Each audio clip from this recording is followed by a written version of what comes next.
Jansangram news, बातमीची सत्यता हीच आमची ओळख। परिषदेच्या नामांकन भरल्यानंतरचे जे आहे आता सर्व प्रभागांमध्ये जे आहे तणावाचं वातावरण आणि चुरशीचं वातावरण आता सध्या बघायला मिळतंय। आणि या सर्व वातावरणामध्ये आज प्रभाग क्रमांक 10 मध्ये नेमकं नागरिकांच्या मनात काय आहे आणि सोबतच वरिष्ठ आणि महिला सुद्धा इथे मोठ्या प्रमाणावर उपस्थित आहेत। नेमकं यांच्या मनात काय दडलं हे आपण जाणण्यासाठी आपण या प्रभागात आलोय।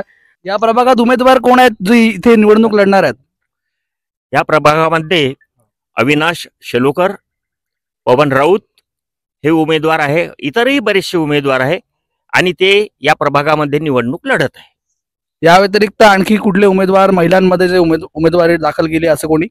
या प्रभागामध्ये अपक्ष म्हणून अविनाश शेलुकर ते शुभांगी सुरकार हे दोघं जण लढत आहे। या व्यतिरिक्त आणखी कोणीच उमेदवार नाहीत का या प्रभागात? प्रत्येक निवडणुकीमध्ये कॉम्पिटंट राहतोच। आता त्यांची नावं सांगण्यापेक्षा कॉम्पिटंट मध्ये कोण आहे, आज थांबा ना एक मिनिट, कॉम्पिटंट मध्ये कोण आहे ते हे दोघं आहे आणि बाजूला ती वंदना म्हणून आहे आणि पवन राउत, हाँ ठमेकरी नहीं। कॉम्पिटेंट में जो है वो मेरे हिसाब से जो लगेगा मेरे को, मैं वही बताऊंगा कि ये कॉम्पिटेंट में है। हाँ, एक ऐसा है कि एक वर्कर है, दूसरा ये है कि वो चुन के 2-3 बार आ गया, तो आने के बाद में ये तो बात होती है कि जो हर एक साल में अगर चुन के आता है, हर वक्त आता है, तो उसके बारे में कुछ ना कुछ काम का रिवीजन हो सकता है। लेकिन जो नया है उसका इतना काम है कि अब कौन किसको कॉम्पिटेंट करेगा ये बता नहीं सकते। दूसरी बात यह है कि देश के अंदर जो माहौल है, तो देश के अंदर माहौल है, इसका मतलब दिल्ली में ही वो माहौल है ऐसा नहीं है। दिल्ली में है, स्टेट में है, गांव में है, डिस्ट्रिक्ट में है, हर जगह है। अब मेरे बाजू में ये है, अब बताओ मेरे को, सब जने फुल पैंट और इस पे है, ये किसान है, ये काय पे रहेगा? हाफ पैंट पे। तो ये हालत है देश की।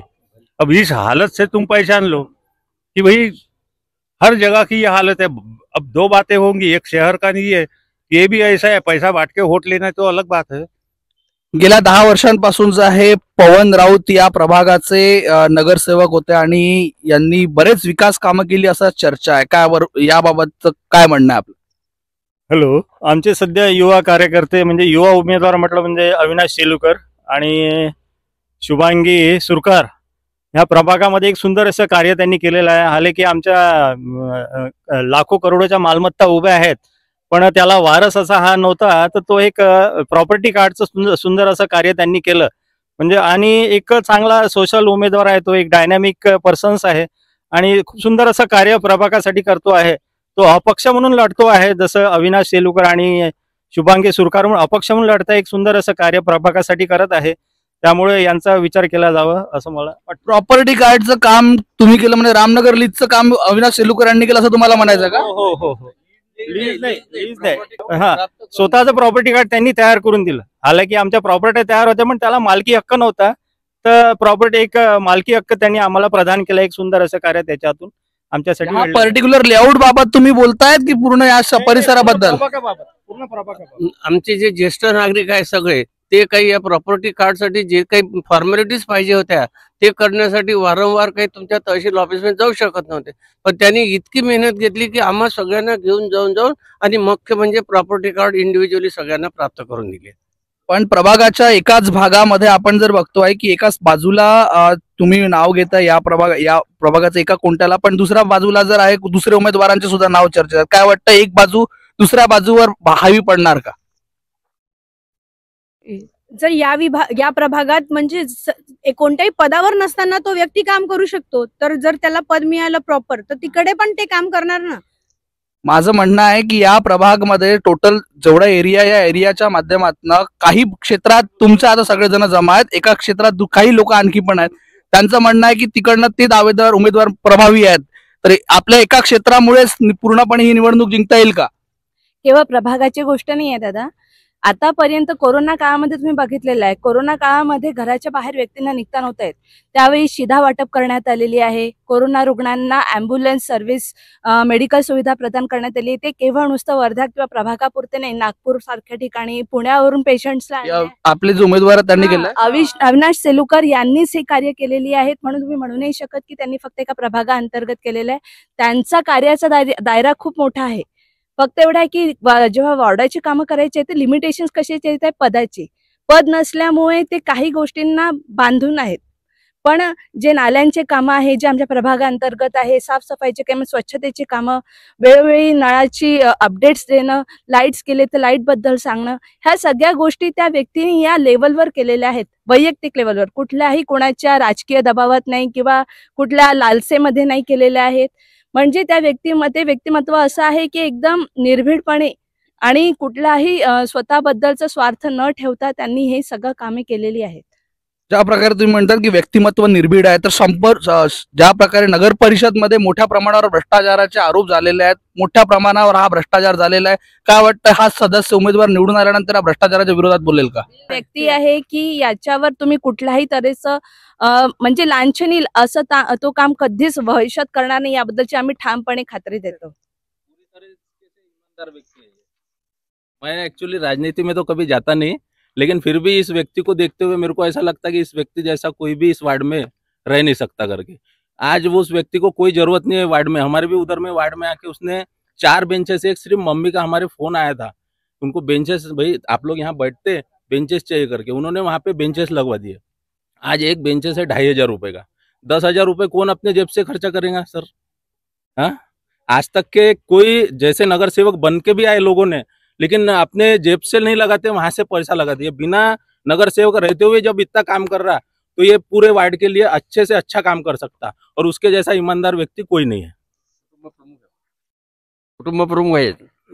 कुटुंब प्रमुख या परिसराचे आपण इथे जे उभा आहो, हे ग्राउंड जर तुम्ही याच्या अगोदर 3, 4, 5 वर्षाच्या अगोदर म्हणजे कचरा कुंडी होती हे, परंतु त्याच्या श्रमदानाने, त्याच्या मेहनतीने आणि त्यांच्या सहकार्याने नंबर 1 आज एक ग्राउंड तयार केलेला आहे. मुलांसाठी, छोट्या मुलांसाठी आणि ज्येष्ठ नागरिकांसाठी, सगळ्यांसाठी त्याचं श्रेय आहे सर कामाचं.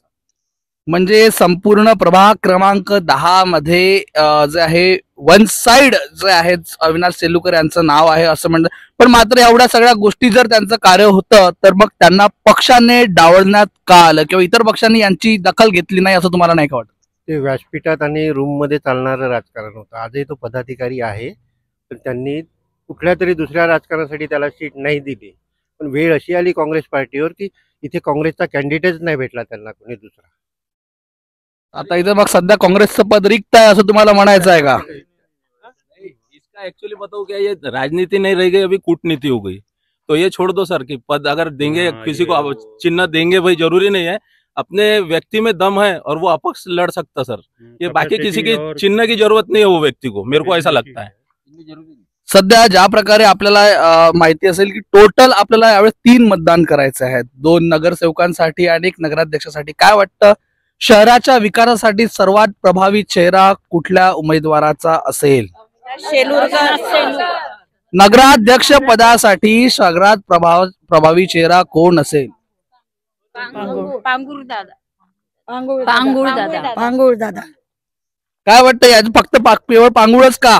याआधी त्यांनी पद भूषवलेलं आहे, त्याच्यामुळे ते त्या याच्यामध्ये असल्यामुळे ते काम त्यांना कामाची माहिती आहे, त्यामुळे ते करू शकतात. पांगुळ कुठलंच पद भूषवलेलं नाही सर, उसके बारे में कुछ ही नहीं. पांगुळ यांनी आता अद्यापपर्यंत कुठलंच कार्यकर्ता आहे. पांगुळ सगळ्यात जुने कार्यकर्ता आहे वर्धेतले, परंतु त्यांना आतापर्यंत काही स्थान मिळालं नाही राजकारणामध्ये, आणि आता स्थान मिळालं तर नक्कीच ते वर्धेचा विकास करतील. सुंदर असा सोशल वर्कर आहे, आणि मागे सुद्धा त्यांनी त्या रेझिम मध्ये एक लढाई त्यांनी लढली होती, पण काही एक मतानी म्हणा काही मागे आले ते, पण यावेळेस एक समजा जोर लावला तर ते येऊ शकतात ते उमेदवार म्हणून, नगराध्यक्ष म्हणून. एकीकडे आपल्याच रामनगर परिसरातील ज्यांच्याकडे अनुभव आहे, संतोषसिंग ठाकूर ही उमेदवारी लढताय, रविकांत बालपांडे सारखा मोठा चेहरा शिवसेनेतर्फे हे निवडणूक लढतोय, भाजप हा बलाढ्य पक्ष आहे आणि या पक्षाचं निलेश किटे उमेदवार आहे. हे प्रभावी नाही असं वाटतं का तुम्हाला त्यांच्या समोर? पण प्रभावी आहे, पण मागच्या ज्या 10-5 वर्षात भाजपने जे गडर लाईन आणली होती अनसक्सेस, आम्ही पक्ष बघत नाहीये, जी गडर लाईन आणली होती ती अनसक्सेस आहे. पूर्ण लोकांचे घराच्या समोरचे रस्ते खराब करून ठेवले आहेत, त्यामुळे जनता नाराज आहे. काय वाटतं आपण जो शिक्षण कर भरतोय, स्वच्छता कर भरतोय किंवा इतर पण आपण कर भरतोय, हे कर प्रभावीरित्या वापरला जातोय का? बिलकुल नाही वापरला जात आहे. उलट यातनं नागरिकांना खूप त्रास सोसावा लागतोय. यातनं एकही रुपयाचा नगर विकास कुठे दिसत नाही आहे किंवा प्रभाग विकास दिसत नाहीये. उगाच लोकांच्या नागरिकांच्या पैशाचा वायफळ खर्च हा आम्हाला इथे दिसून येतोय आणि त्यामुळे खरंच खूप त्रस्त झालेलो आहोत आम्ही. त्यामुळे आम्हाला असं वाटतं की नाही, यातनं आम्हाला आता नवीन व्यक्ती पाहिजे जो पक्षासाठी म्हणून नाही तर आमच्यासाठी काम करेल. आम्हाला पक्ष बघायचा नाहीये, फक्त व्यक्ती बघायचं आहे. वर्धा शहराच्या विकासाच्या दृष्टिकोनातून, प्रभागाचा तो विकास तुमचे उमेदवार करतीलच, पण शहराच्या विकासाच्या दृष्टिकोनातून काय विषय असं तुम्हाला वाटतं की या नगराध्यक्षांनी वेगळं करावं? शहरासाठी म्हटलं तर जे आपले वर्धेचे मेन म्हणजे रस्ते खूप खराब झालेले आहे. सर्वप्रथम त्यांनी मेन रस्ते चांगले करावे आणि अतिक्रमण, जेव्हा कोणी मोठा नेता येईल तेव्हा हे आमच्या रोडचे जे छोटे छोटे रस्ते आहेत त्याचे अतिक्रमण उठवलं जाते आणि परत नेता गेला की ॲज इट इज होते. तर मला असं वाटते की रस्त्याला मुबलक जागा असावी, म्हणजे जे सिनियर सिटीजन आहे पायी चालतात त्यांच्यासाठी वेगळा रस्ता असावा आणि थोडं रस्त्यासाठी करावं त्यांनी. आणि कचरा हा एक मेन प्रश्न आहे. तर जे कॉर्नरला जे कचऱ्याचा जे हा जो एरिया आहे इथे खूप कचरा असतो, तर थोडा त्या कचऱ्याबद्दल विचार करावा. विकासाच्या दृष्टिकोनातून काय वाटतं संपूर्ण शहरामध्ये नगराध्यक्षांकडे सगळ्यात पहिली मागणी काय असायला पाहिजे? वॉशरूमची आवश्यकता आहे. बाहेर आपण जातो तेव्हा खूप प्रश्न पडतो, बाजारात जातो, दवाखान्यात जातो किंवा कोणत्याही कामाला जात असताना वॉशरूम पाहिजे लेडीजसाठी आणि लेडीजची व्यवस्था पाहिजे. आणि शिक्षणासाठी या आपल्या शाळा आहे, जिल्हा परिषदच्या शाळा, नगर परिषदच्या शाळा ह्या थोड्याशा ओसरत आहे. त्यांचा थोडासा विकास झाला पाहिजे आणि तळागाळातली मुलं शिकले पाहिजे. याचा अर्थ तुम्ही थेट आरोप करताय की तुम्ही स्वच्छता कर्ज भरताय आणि शिक्षण कर्ज तुम्ही भरता व्यर्थ जातोय, बरोबर? हो अगदीच. कारण शाळा आमच्याच कॉलनीमध्ये 2-3 शाळा आहे. आम्ही बघतो आधी जेव्हा म्हणजे आधी बघायचो तिथे मुलांची संख्या कमी होत चाललेली आहे. इव्हन जे म्हणजे सगळे मुलांचा कॉल प्रायव्हेटकडे किंवा मोठ्या शाळांकडे चाललाय. तर या पण शाळा चालाव्यात, कारण इथे पण चांगलं एज्युकेशन दिलेलं जातं असं म्हणजे मला वाटतं. आणि आपण कर याच शाळेसाठी भरतो, याच टीचर्सला आमच्या पेमेंटमध्ये हेच टीचर जर जगत आहे तर मग आमचं पेमेंट चांगलं आहे. आमचं जे कर भरतो आम्ही ते चांगल्या कामाला लागला पाहिजे. सर आमच्या प्रभागाच्या बाजूला एक महावीर उद्यान आहे. तिथे सकाळी लोक फिरायला जातात कारण आपल्याला शुद्ध हवा भेटायला पाहिजे, पण त्याच्या अगदी कंपाऊंड वॉलला लागून इतका मोठा कचऱ्याचा ढीग आहे की पावसाळ्यात जेव्हा मी माझ्या पोराला शाळेत सोडून द्यायला जाते त्यावेळी तिथे वास येते, अक्षरशः की इतका बेकार वास येतो की तिथून तिथपर्यंत जायला असह्य होऊन जाते. म्हणून त्या एरियामध्ये जो प्रभाग जो आज या आहे, मी त्याचं नाव नाही घेत, पण त्याच्या घरालगत ते गार्डन, तर त्यांनी ते बघायला पाहिजे की खरंच आपल्या वार्डाची आपण सुविधा केली का. माहितीसाठी सांगतो, गेल्या 4 वर्षांपासून कुठलाच नगरसेवक कार्यरत नाही.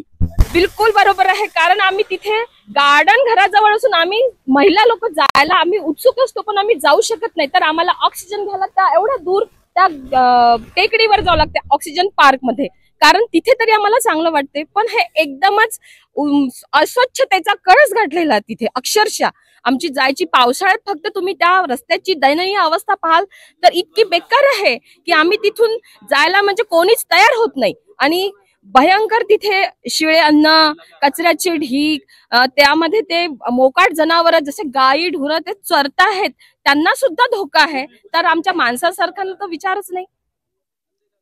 अगदी बरोबर, ज्या काही समस्या आहे शहरामध्ये मोठ्या प्रमाणावर आहे, पण सध्या गेल्या 4 वर्षापासून संपूर्ण शहरात प्रशासकीय राज्य आहे आणि या प्रशासकीय राज्यात मोठ्या प्रमाणावर भ्रष्टाचार सुद्धा झालेले आहेत.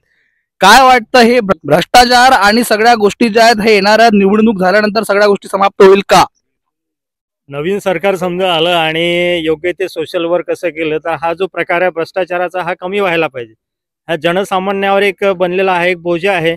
एक साधा आपण कचेरीमध्ये जातो, एक आपलं रेशन कार्ड आपल्याला काढायचं झालं तर ते रेशन कार्डचं काम सुद्धा होत नाही, त्यासाठी सुद्धा आपल्याला पैसे मोजावे लागतात. तर मला असं वाटते की आता हे येणारं जे नवीन सरकार आहे यांनी याच्यावर आळा घालायला पाहिजे.